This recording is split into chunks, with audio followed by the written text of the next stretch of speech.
Coming up this Friday is the annual Mr. Upper Peninsula pageant, and joining me now is Brady Skewis, who was the previous winner of the contest. Yep. So thank you for coming on our show today. Oh, thank you so much for having me. Yeah, so how has it felt for the past year being Mr. UP? Well, as much as an honor and like a privilege it has been this whole time to have been your Mr. UP this past 2016-2017 year.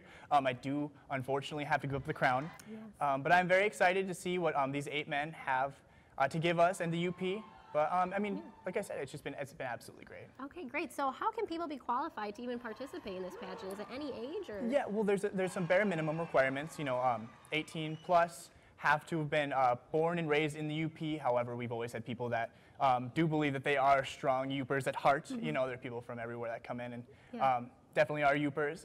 But other than that, we've had people from 18 to 65 come into the competition. So yeah. So that's pretty wide then. Okay. Yeah, very broad. Okay, and for people who don't know, what happens at the pageant, what do you have to do there to become Mr. UP? Well, there's just a couple different little categories. There's UPer wear, your swimwear, there I am, and then also a talent portion, and also a small interview question. I think that was me right there about to talk all about my mom. I think that's what I did for my interview question. But yeah. Great idea. Yeah. And so how is the winner decided? Is it by well, there's different with all those categories. The judges vote accordingly. I mean, with the interview and those different categories, they vote based on those as well as the interview beforehand. But it really is left up mostly to the judges and then also the audience themselves, so the viewers at home. Okay, and most importantly, I mean, what makes somebody Mr. UP?